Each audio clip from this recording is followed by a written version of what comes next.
বন্ধুরা আসসালামু আলাইকুম, সবাই কেমন আছেন? আজকে চলে আসছি একটা মাছ, খুবই মজাদার মাছের রেসিপি নিয়ে। এই যে সাথেই থাকুন। আগেই দিয়ে দিয়েছি মাছ ভাজার যে তেলটা বাকি ছিল সেই তেলটা। এখন আমি আর একটু তেল দিয়ে দিচ্ছি, যেহেতু একটু মাছে আর এটা হচ্ছে সবচেয়ে মজাদার মাছ। এখন আমি দিয়ে দিচ্ছি পেঁয়াজ রসুন। বেশি করে পেঁয়াজ আর রসুন না দিলে এই মাছটা মজা লাগবে না। বন্ধুরা চলে আসছি এখানেই আছি। এই যে তোমাদের দেখাতে, এই যে দেখেন পেঁয়াজ আর রসুন দিয়ে দিয়েছি। এখন ভাজা হচ্ছে, পেঁয়াজ রসুনটা ভাজা হয়ে গিয়েছে। এখন আমি দিয়ে দেবো একটু পানি। এই যে খুব মজাদার একটা মাছ রান্না করছি, সবাই সাথে দিয়ে দিচ্ছি 1 চামচ হলুদ। এই মাছটায় বেশি মশলা দিলে কিন্তু ভালো লাগবে না, হালকা মশলা দিলে মাছের যে একটা স্মেল এটা খুব ভালো আসবে। নিশ্চয়ই বুঝতে পারছো কী মাছ রান্না করছি।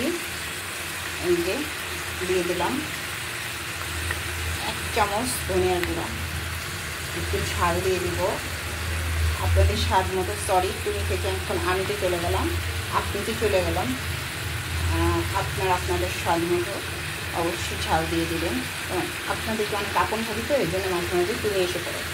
এই যে যাই হোক, আবার অনেকে অনেকভাবে নেবে। এখন দিয়ে দিচ্ছি লবণ স্বাদ মতো, একটু নাড়াচাড়া দিয়ে দিচ্ছি। এই যে খুব সুন্দর করে নেড়ে নিচ্ছি। অনেক মজা করে মাছটা রান্না করব, সবাই সাথে থাকুন, দেখতে থাকুন আমার রান্নার স্টাইলটা। একটু নাড়াচাড়া করে নিই, তেলটা উপরে উঠে আসছে। এখন আমি দিয়ে দেবো অল্প একটু পানি আবারও, যাতে মশলাটা তিতো না হয়ে যায়, কিন্তু মশলাটা একটা দারুণ স্বাদ হয়। এই জন্য আমি আবার দিয়ে দিচ্ছি একটু পানি। আর একটু ভালো করে পেঁয়াজ রসুন না কষিয়ে নিলে ভালো লাগবে না, চেরিয়ে উপর উঠবে না। আমার বিড়ালটাকে বলছি, ওর নাম চিপ, আপনারা হয়তো চিনেন। এই যে দেখুন, এখন দিয়ে দিচ্ছি আলু। খুব মজাভাবে রান্না করব, আপনারা যদি আমার এই স্টাইলটা ফলো করেন অবশ্যই মজা হবে। অনেক সুন্দর করে রান্না করার চেষ্টা করছি। আলুটা কষানো হয়ে গিয়েছে, সুন্দর করে কষিয়ে নিচ্ছি। আলুটা কষানো হয়ে গিয়েছে। এখন দিয়ে দিচ্ছি কাঁকরুল। আমার অনেক প্রিয় তরকারি, কার কার প্রিয় অবশ্যই জানাবেন।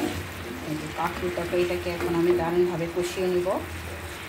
হ্যালো বন্ধুরা, এই যে আমার আলু এবং কাঁকরুলটা কষানো একদম অলমোস্ট হয়ে গিয়েছে। বেশি আর কষাবো না, কারণ মাছের যে একটা স্বাদ সেটা কিন্তু এই তরকারির ভিতর অবশ্যই ঢুকতে হবে, সবজির ভিতর। এখন আমি দিয়ে দিচ্ছি এই যে সেই আমাদের ইলিশ মাছটা কিন্তু আমি ভেজে নিয়েছি সুন্দর করে, দেখো।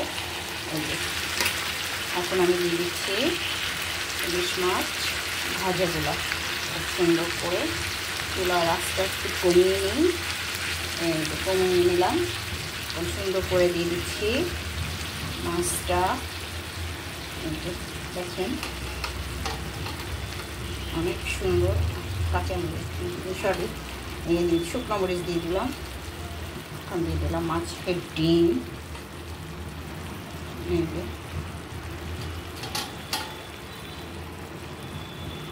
শুকনো মরিচ দিয়ে দিলাম। এখন মাছগুলো দেওয়ার পর আমি খুব সুন্দর করে একটু নেড়ে দিচ্ছি। এখন পানি দিয়ে দেবো। মাছের যে একটা স্বাদ, ইলিশ মাছের যে স্বাদ, সেটা কী হবে তরকারির মধ্যে ঢুকে যাবে। এখন আমি পানি দিয়ে দিচ্ছি। আমি 1.5 কাপ পানি দেবো, যেহেতু কাঁকরোলটা একটু শক্ত, এই জন্য সিদ্ধ হতে সময় লাগবে। এই যে 1.5 কাপ পানি দিয়ে দিচ্ছি। এখন আমি ঢেকে দেবো। আমার রান্নার পজিশন দেখো, কত সুন্দর করে রান্না করেছি। কালারটা অনেক সুন্দর এসেছে। আমি দেখই বলি, আপন যদি করতে হয় তা অবশ্যই তুমি করে বলতে হবে, না হলে কেমন জানি আপন লাগে না। তো তুমি করেই বলছি, কিছু মনে করো না, সবাই আমার দৃষ্টিতে দেখবা এবং আমার চ্যানেলটাকে অবশ্যই সাবস্ক্রাইব করে দিবা। হ্যালো বন্ধুরা, আমার রান্নাটা একদম কমপ্লিট হয়ে গিয়েছে। আমি এখন লবণ দেখে নামিয়ে নেব।